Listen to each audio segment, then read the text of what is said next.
Every gardener dreams of pulling garlic from the ground and holding up bulbs so big they fill your palm.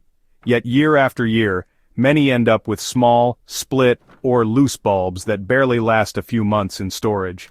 The mistake isn't in the variety or the weather, it's usually in the way the garlic was planted and prepared. Garlic is one of those crops that punishes shortcuts but rewards precision. Done right, it will give you solid fist-sized bulbs that carry you through winter.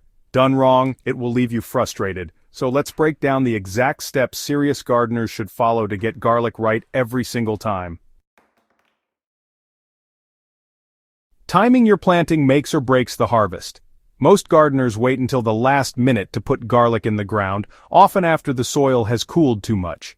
Garlic needs to establish roots before winter sets in, and that only happens when the soil is still warm enough to encourage activity.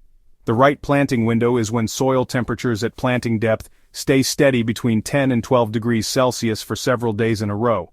In many regions, this sweet spot falls in late September through mid-October. Too early, and the garlic will sprout and risk frost damage. Too late, and it won't root deeply enough to fuel bulb development the following spring. Soil preparation must go deeper than most gardeners think. Garlic roots don't stop at the surface. They can reach 20 to 25 centimeters deep, but only if the bed is loosened properly. A shallowly dug bed restricts growth, leaving bulbs underdeveloped. The soil should be worked to at least 2 spade depths, removing clumps and breaking compaction. Raised beds 20 centimeters high offer the best results in wet areas because garlic hates standing water.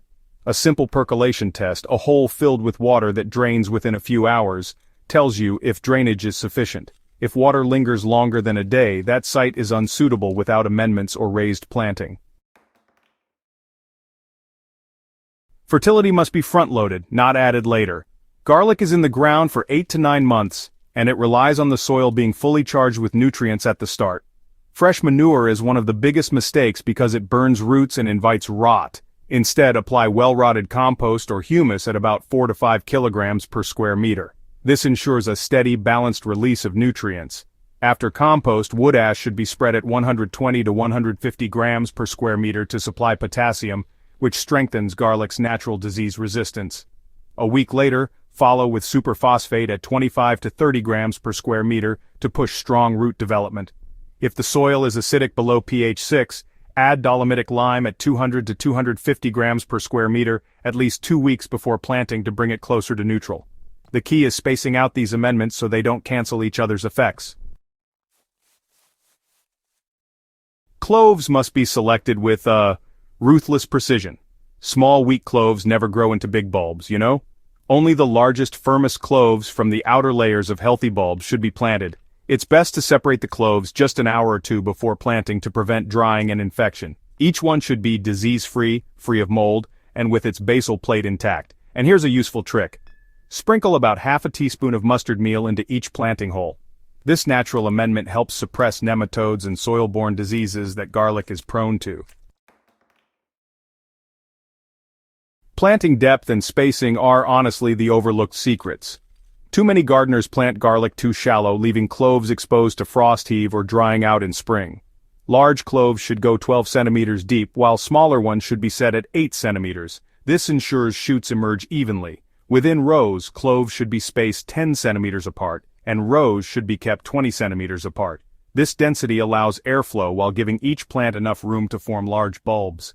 Crowding leads to undersized bulbs, while planting too wide waste space and reduces yields per square meter.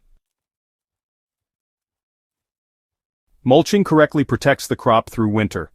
Once cloves are in, the bed must be mulched. A layer of straw, shredded leaves, or peat, about 3 to 4 centimeters thick, insulates the soil, reduces crusting, and holds in moisture. The mulch also suppresses weeds, which honestly compete heavily with garlic in its early stages. In colder regions, the mulch protects against those freeze-thaw cycles that can push cloves out of the soil. In warmer areas, it stabilizes soil moisture during dry spells.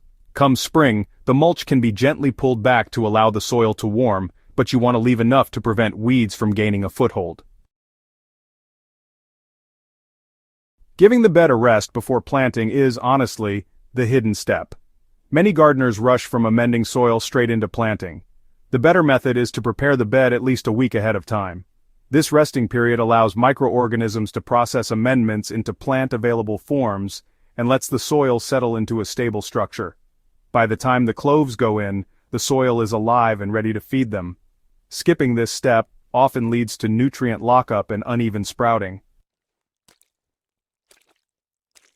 Closing thoughts. Garlic responds to attention like few other crops. Prepare the bed deeply, time your planting window carefully, select only the best cloves, set them at the right depth and spacing, and protect them with mulch. Each of these steps builds toward the goal of harvesting not just usable bulbs, but heavy, fist-sized heads that store beautifully and flavor meals for months. The difference between disappointment and abundance really comes down to planting garlic the right way.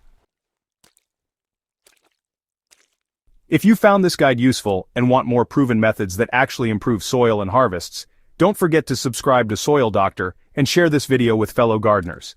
Together, we can put an end to the weak garlic harvests and build gardens that truly thrive.